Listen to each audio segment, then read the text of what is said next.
जय हिंद साथियों। स्वागत है आप सभी का आज की इस क्लास में। पिछले कुछ दिनों से मैंने आपकी क्लास नहीं ली ऑनलाइन, क्योंकि पिछले कुछ कारणवश मैं क्लास रिकॉर्ड नहीं कर पाया था। तो आज से आपकी क्लास कंटिन्यू रहेंगी, ठीक है। तो पिछली क्लास में मैंने आपको हिंदी की जो प्रमुख बोलियां हैं, जो कि संख्या में कितनी होती हैं, टोटल 22, इनमें से मैंने आपको खड़ी बोली और एक और कौन सी थी इसमें, ब्रज भाषा, दो भाषाओं के बारे में मैंने आपको पढ़ा दिया था, ठीक है। तो आज हम इसमें आगे तीसरी भाषा को कंटिन्यू करते हुए क्लास को आगे बढ़ाते हैं, ठीक है। अगली जो बोली है इसमें वह क्या है, बांगरू। सबसे पहले हम इसमें जानते हैं कि इस बोली का विकास किससे हुआ है। तो बांगरू जो बोली है, इसका विकास सौर सैनी अपभ्रंश से हुआ है। तो सबसे पहला बिंदु तो हम इसमें यही याद रखेंगे। दूसरा बिंदु है कि इसका नाम किस आधार पे रखा गया। तो शुष्क मतलब सूखी हुई, उच्च मतलब जो जमीन से कुछ ऊंचाई पर पाई जाती है, ठीक है। उस भूभाग के कारण ही इस बोली का जो नाम है क्या रखा गया, बांगरू रखा गया। तो ऐसी मिट्टी जो ऊंचाई पर पाई जाती है और जो कैसी होती है, सूखी होती है, उसे बोलते हैं बांगर। और उसी के आधार पे इसका नाम क्या पड़ा है, बांगरू। और इस बोली के अन्य नाम क्या क्या है जो कि हमें याद रखना है, हरियाणी बोली या हरियाणी बोली। ये इस दो क्या है, इस बोली के अन्य नाम है। तो ये भी हमें इसमें याद रखना है। आगे है इसमें, इसका विस्तार क्षेत्र भारतवर्ष में कहाँ से कहाँ तक है।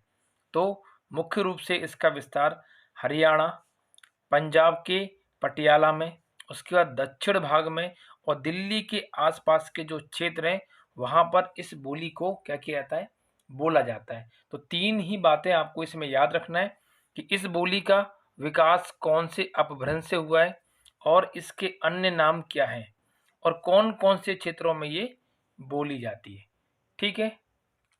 अब आगे है इसमें बुंदेली बोली। सबसे पहले वही बात जानेंगे हम कि इस बोली का विकास किससे हुआ है। तो इस बोली का विकास भी सौर सैनी अपभ्रंश से ही हुआ है। बुंदेलखंड की बोली को ही हम क्या कहते हैं, बुंदेली बोली कहते हैं। मध्य प्रदेश का जो क्षेत्र है बुंदेलखंड, जो कि टीकमगढ़ के जिलों के आसपास का क्षेत्र है, उसी को हम बोलते हैं बुंदेलखंड। और उसी के आसपास की जो बोली है उसी को हम क्या बोलते हैं, बुंदेली कहते हैं। इस बोली का कोई अन्य नाम नहीं है, बस बुंदेलखंड के नाम से आप इसे याद रख सकते हैं। तो ये वाला कॉलम आपका ऐसे ही रहेगा। नेक्स्ट है कि ये कौन कौन से क्षेत्रों में क्या है, विस्तार है। तो होशंगाबाद, ग्वालियर, उरई, जालौन, हमीरपुर, उत्तर प्रदेश का हमीरपुर, बांदा, ओरछा, पन्ना, दतिया, इन इत्यादि क्षेत्रों में क्या होता है, इसका विस्तार क्षेत्र है। मुख्य रूप से आप इसमें याद रखेंगे कि इस बोली का जो क्षेत्र है सबसे ज़्यादा कहाँ है, मध्य प्रदेश के उत्तरी क्षेत्र में, पश्चिम में नहीं, उत्तरी क्षेत्र में। और थोड़ा बहुत कहाँ पर है, मध्य प्रदेश का जो ओरछा वाला हिस्सा, वहीं पर इसका क्या है, सबसे ज़्यादा क्षेत्र फैला हुआ है, ठीक है। अगली बोली है इसमें कन्नौजी बोली। तो कन्नौजी बोली का जो विकास है किससे हुआ है, सौर सैनी अपभ्रंश से हुआ है। सामान्यतः प्रश्न अपभ्रंश से और अन्य नाम से बनते हैं, ठीक है। आगे जानते हैं इसी में कि किसी युग में कन्नौज का एक जनपद था और यहाँ की बोली क्या कहलाती, कन्नौजी कहलाती। तो कन्नौज वाले क्षेत्र में एक जनपद रहता था और उसी के कारण यहाँ की जो बोली है उसका नाम क्या पड़ गया, कन्नौजी, ठीक है। यदि हम इसकी बात करें कि इसका अन्य नाम क्या होता है, तो कान्य कुंज इस बोली का एक अन्य नाम होता है, जो कि हमें इसमें याद रखना है।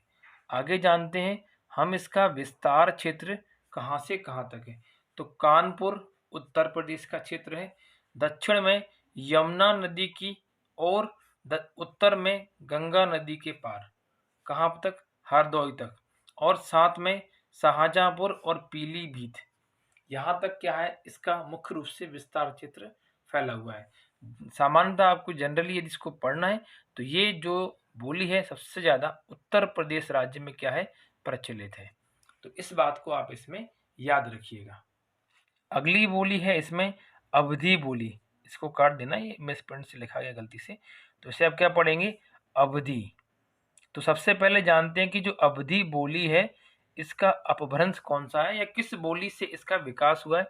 तो अर्धमागधी, याद रखिएगा इसको, कि जो अवधी बोली है इसका जो विकास हुआ है अर्धमागधी अपभ्रंश से हुआ है। आगे है अवध की बोली को ही हम क्या कहते हैं, अवधी कहते हैं। अवध क्षेत्र की जो बोली है उसी का नाम क्या रखा गया है, अवधी रखा गया है, और इसका कोई अन्य नाम नहीं है। आगे जानते हैं कि इस बोली का विस्तार क्षेत्र कहां से कहां तक है। तो लखीमपुर खीरी, बहराइच, गोंडा, बाराबंकी, लखनऊ, सीतापुर, उन्नाव, फैजाबाद, फतेहपुर और जौनपुर, जितने भी क्षेत्रों के मैं नाम लिखे ये सभी के सभी क्षेत्र कहाँ पर हैं, उत्तर प्रदेश में। तो जो अवध और अवधी बोली है ये सबसे ज्यादा कहाँ पर प्रचलित है, उत्तर प्रदेश राज्य में इसका सर्वाधिक विस्तार क्षेत्र है और प्रचलन है। ठीक है, अब आगे है इसमें बघेली बोली। तो इस बोली का जो विकास है किससे माना गया है, अर्धमागधी अपभ्रंश से। यहाँ पे पीछे आप अपभ्रंश भी लिख लीजिएगा, क्योंकि जितने भी प्रकार के अपभ्रंश हैं उन्हीं से भिन्न भिन्न प्रकार की जो बोलियां हैं उनका क्या किया गया है, विकास किया गया है। आगे है कुछ विद्वान इसे अवधि की उपबोली भी मानते हैं। तो नोट डाल के इस बात को आप लिख लीजिए इंपॉर्टेंट बनाकर, कि ऐसी कौन सी बोली है जो कि अवधि की उपबोली है। तो आंसर क्या हो जाएगा, बघेली।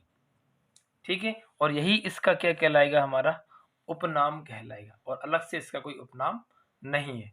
आगे है इस बोली का विस्तार क्षेत्र कहां से कहां तक है। तो रीवा, सतना, शहडोल, दमोह, जबलपुर, मंडला, बालाघाट, बांदा और फतेहपुर। मतलब बघेली जो बोली है सबसे ज्यादा इसका जो प्रचलन है कहाँ पर है, मध्य प्रदेश राज्य में, और थोड़ा बहुत नाम मात्र कहाँ पर है, मध्य प्रदेश के जो ये वाले जिले हैं रीवा, सतना, शहडोल वाले, इनसे लगे हुए जो जिले हैं उत्तर प्रदेश के उनमें भी हल्का सा उसका प्रभाव है। तो मुख्य रूप से आप क्या याद रखेंगे कि जो बघेली बोली है सबसे ज्यादा मध्य प्रदेश में विस्तारित है।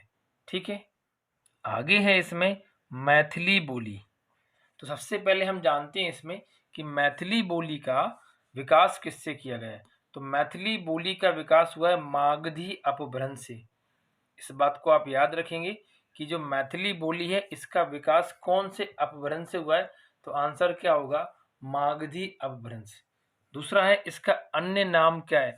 तो मैथिल इस बोली का क्या है, अन्य नाम। देखिए जिन जिन बोलियों के अन्य नाम इसमें हैं वो मैं आपको लिखा के बता दे रहा हूँ यहीं पे, और जो जो नहीं है उनके आगे हम डेस्क खाली स्थान छोड़ देंगे, क्योंकि उसका एक रिदम रहेगा और याद करने में आपको सरलता होगी। तो मैथिली बोली का अन्य नाम क्या होता है, मैथिल होता है। साथ ही साथ क्या है कि मिथिला अत्यंत ही प्राचीन राज्य था और इस क्षेत्र की बोली मैथिली या मैथिल के नाम से जानी जाती है। तो इसलिए मैंने इसका एक अन्य नाम क्या लिख रखा है, मैथिल। और इसका जो विस्तार क्षेत्र है सबसे अधिक कहाँ पर है, उत्तर प्रदेश में। यूपी लिख दीजिए आप। कौन कौन सा है, मुजफ्फरनगर, उसका पूर्णिया, उत्तरी मुंगेर और उत्तरी भागलपुर। तो ये सभी जिले जो लिखे गए हैं यहाँ पे, जो यहाँ पे क्षेत्र है वो कहाँ के हैं, हमारे उत्तर प्रदेश के। तो मैथिली बोली सबसे ज्यादा कहाँ पर विस्तारित है। तो आंसर क्या हो जाएगा, उत्तर प्रदेश। तो इस बात को आप इसमें याद रखिएगा। ठीक है, चलिए अब आगे जानते हैं हम इसमें भोजपुरी के बारे में। भोजपुरी तो आपने सुना ही होगा, कहीं ना कहीं सुनते हुए देखा होगा मूवीज वगैरह में। तो हमारे भारतवर्ष की वर्ष में सबसे ज्यादा प्रचलित है ये बोली भोजपुरी। ठीक है, तो चलिए इसके बारे में हम बात करते हैं। सबसे पहले इस बोली का विकास कौन से अपभ्रंश से माना गया है। तो आंसर क्या हो जाएगा, मागधी अपभ्रंश। पहला प्रश्न यही होगा हमारे। दूसरा है कि राजा भोज के वंशजों ने बिहार में मल्ल जनपद में आकर अपना राज्य स्थापित किया और जिसकी राजधानी क्या थी शुरुआत में, भोजपुर। तो थोड़ा इसमें आप राजा भोज का नाम याद रखिएगा, क्योंकि उन्हीं के इतिहास पर आधारित है हमारी बोली, जिसका नाम क्या है, भोजपुरी। तो राजा भोज के जो वंशज थे वो बिहार के मल्ल जनपद में जाके क्या हो जाते हैं, अपना राज्य स्थापित कर लेते हैं और उस राज्य की राजधानी क्या बनाते हैं, वो भोजपुर को बनाते हैं। और यहीं पर इसी बोली के अवशेष बिहार के बक्सर जिले के दो गांवों में, पहले का नाम है बड़का भोजपुर और दूसरे का नाम है छोटका भोजपुर, इन दोनों में मिलते हैं। इसीलिए इस बोली का नाम क्या रखा गया है, भोजपुरी रखा गया, क्योंकि इनका जो इनके जो वंशज थे उनके द्वारा स्थापित किए गए राज्य की जो राजधानी थी वह क्या थी, भोजपुर, और उसी से इसका नाम क्या बन गया, भोजपुरी बन गया। यदि हम बात करें इस बोली के विस्तार क्षेत्र की, तो इस बोली का विस्तार क्षेत्र सबसे अधिक बिहार के बक्सर में, आरा, छपरा, ये नाम सुने होंगे आप लोगों ने कहीं ना कहीं गानों में, रांची थोड़ा बहुत झारखंड में, क्योंकि झारखंड पहले बिहार का ही भाग हुआ करता था, ठीक है। उत्तर प्रदेश के वाराणसी क्षेत्र में, गाजीपुर में, आजमगढ़ में और साथ से क्या है, जौनपुर में। तो इसका जो विस्तार क्षेत्र है सबसे अधिक बिहार में, उसके बाद थोड़ा बहुत उत्तर प्रदेश में और थोड़ा बहुत नाम मात्र कहाँ पर है, झारखंड में। यदि किसी एक राज्य के बारे में बात करें तो सही उत्तर क्या होगा हमारा, बिहार, क्योंकि यहीं पर इसका क्या है, सबसे ज्यादा विस्तार है। तो इस बात को आप इसमें याद रखिएगा। आगे है इसी में कि मॉरिशस जो देश है उसमें भी भोजपुरी बोली क्या होती है, बोली जाती है। तो प्रश्न है कि ऐसा कौन सा देश है जहां पर भोजपुरी बोली बोली जाती है, तो आंसर क्या आएगा, मॉरिशस। तो इस बात को आप इसमें याद रखिएगा। आगे है कि जनसंख्या की दृष्टि से भारत में सबसे अधिक बोली जाने वाली जो बोली है वह कौन सी है, हमारी भोजपुरी। ये बात मैंने आपको स्टार्टिंग में ही बता दी, ठीक है। तो इस बात को आप याद रखिएगा, ये पॉइंट हमारे एग्जाम के लिए क्या है, इम्पोर्टेंट है कि ऐसी कौन सी बोली है जो कि भारत में सबसे ज्यादा प्रचलन में है। तो आंसर क्या हो जाएगा, भोजपुरी, ठीक है। अब आगे है इसमें छत्तीसगढ़ी बोली। अब नाम से ही समझ में आ रहा है छत्तीसगढ़ राज्य में इसको सबसे ज्यादा बोला जाता है, इसलिए इसका नाम क्या पड़ गया, छत्तीसगढ़ी। तो सबसे पहले हम जानते हैं कि इस बोली का विकास किससे हुआ है, तो अर्धमागधी जो अपभ्रंश है उसी अपभ्रंश से इस बोली का क्या हुआ है, विकास हुआ है। देखिए जितने भी बोलियां यहाँ मैं आपको पढ़ा रहा हूँ एक एक करके डिस्क्राइब में, तो उनके जितने भी विकास हैं कि कौन कौन से उसका विकास हुआ है, उनके कौन सा उनका अपभ्रंश है, तो उसको एक मैं चार्ट के माध्यम से जब ये पूरी बोली हम पढ़ लेंगे तो एक अंत में जाके एक मैं डिस्क्रिप्टिव आपको बता दूंगा शॉर्ट शॉर्ट करके कि किस तरह आपको वो बात आपको याद रखना है, क्योंकि ऐसे यदि एक एक करके आप पढ़ेंगे तो उसमें कन्फ्यूजन भी होगा और याद करने में परेशानी भी होगी। हालांकि यदि आप इसको ऐसे करके पढ़ते हैं तो ये भी हमारे लिए एक अच्छा तरीका हो सकता है, ठीक है। तो सबसे पहले हम याद रखेंगे कि बोली का विकास, तो आंसर क्या हो जाएगा, अर्धमागधी अपभ्रंश। आगे इस बोली का जो मुख्य क्षेत्र है छत्तीसगढ़ होने के कारण ही इसका नाम क्या पड़ गया, छत्तीसगढ़ी पड़ा है। और इसका जो विस्तार क्षेत्र है वह कहाँ पर है, सरगुआ, कोरिया। अब ये नॉर्थ कोरिया नहीं है, ये अलग है, ठीक है।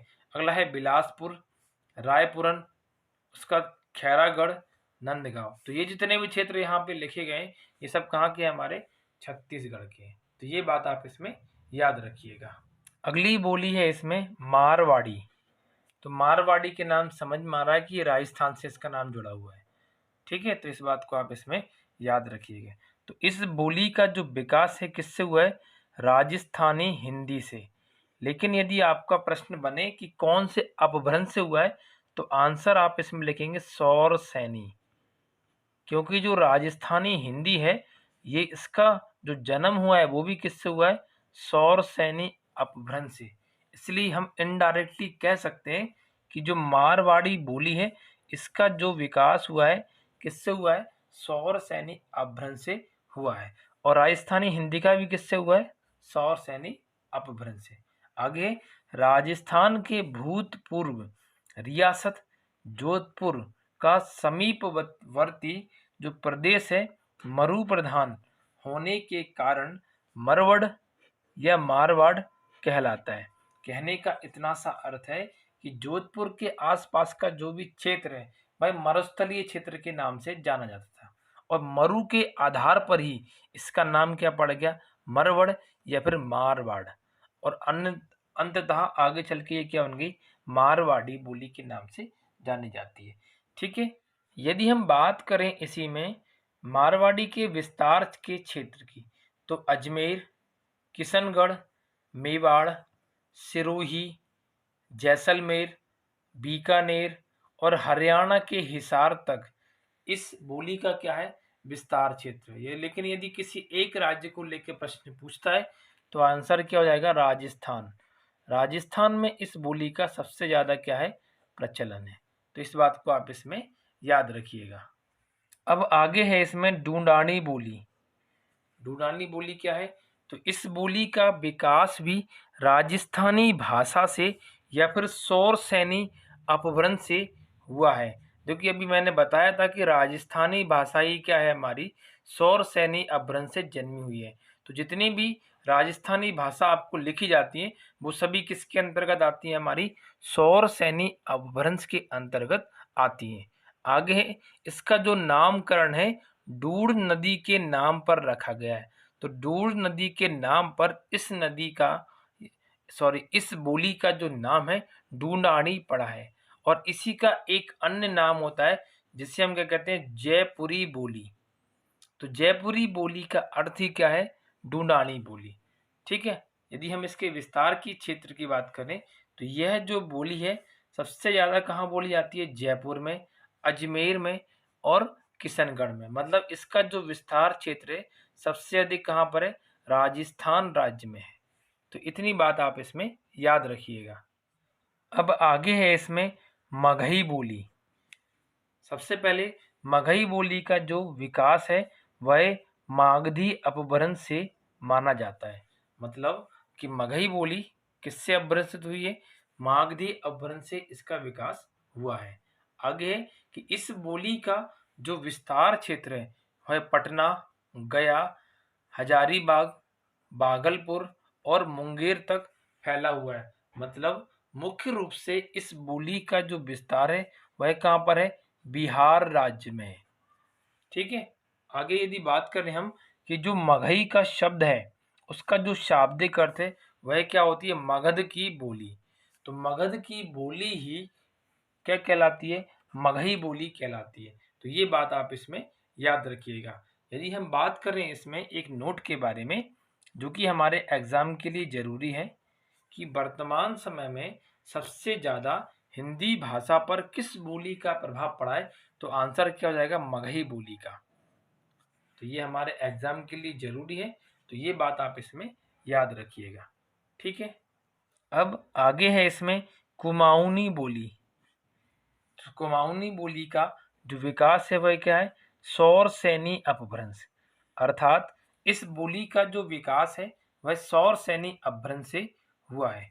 और इस बोली की यदि हम बात करें तो यह जो बोली है वह हमारी पहाड़ी हिंदी के क्या आती है, अंतर्गत पढ़ी जाती है।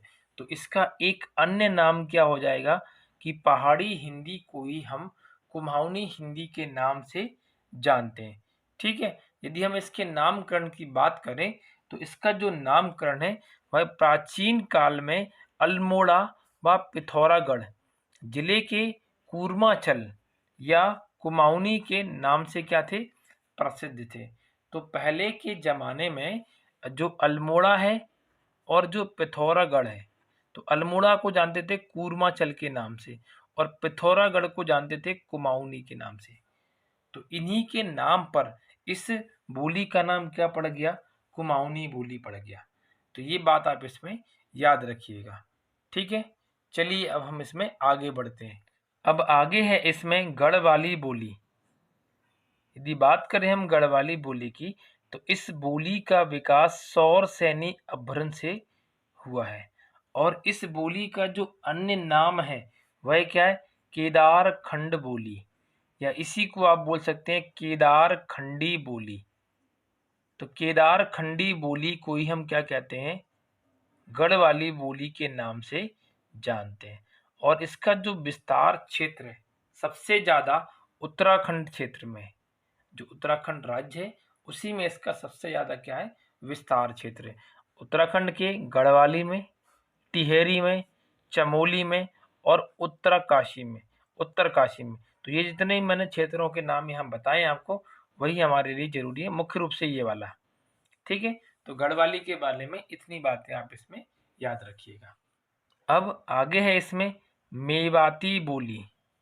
यदि हम बात करें मेवाती बोली की, तो इस बोली का विकास राजस्थानी हिंदी के अंतर्गत आने वाली सौर सैनी अपभ्रंश से हुआ है। तो ये बात हमने पीछे भी 2 बार कर ली है, तो ये बात आप यहाँ पर भी याद रखेंगे। आगे है कि मेवात के नाम पर इसका नाम क्या पड़ गया, मेवाती पड़ा। किसके नाम पर, मेवात के नाम पर। आगे है कि मेवात का जो क्षेत्र था उसमें मेव नाम की एक जाति रहती थी और उसी के नाम पर आधारित ये क्षेत्र का नाम रखा गया, जिसे हम क्या बोलते हैं, मेवाती। मेव से बना मेवात और मेवात से घूम फिर के क्या बनी हमारी भाषा, मेवाती। ठीक है, आगे है इसका जो विस्तार क्षेत्र है वह किन किन क्षेत्रों में सर्वाधिक है, तो अलवर, गुड़गांव, भरतपुर, करनाल और दिल्ली। तो इन क्षेत्रों में क्या है, इसका सबसे ज़्यादा क्या है, प्रचलन में। आगे कि जो मेवाती बोली है इसकी एक अन्य मिश्रित बोली भी है, जिसे हम क्या बोलते हैं, अहीर बाटी के नाम से जानते हैं। तो इतने बिंदु आप इसमें याद रखेंगे। ठीक है, और इस क्लास से संबंधित जो पीडीएफ है वह आपको हमारे टेलीग्राम चैनल पर प्राप्त करा दी जाएगी। तो आप वहां पर ज्वाइन होकर, डिस्क्रिप्शन में लिंक दिए उस पर क्लिक करें और उसमें ज्वाइन हो जाइए टेलीग्राम ग्रुप पर। वहां पर आपको क्लास के 1 घंटे बाद इस क्लास की कंप्लीट पीडीएफ आपको दे दी जाएगी। ठीक है, तो आज के लिए इतना ही, मिलते हैं हम अगली क्लास में। तब तक के लिए नमस्कार, धन्यवाद।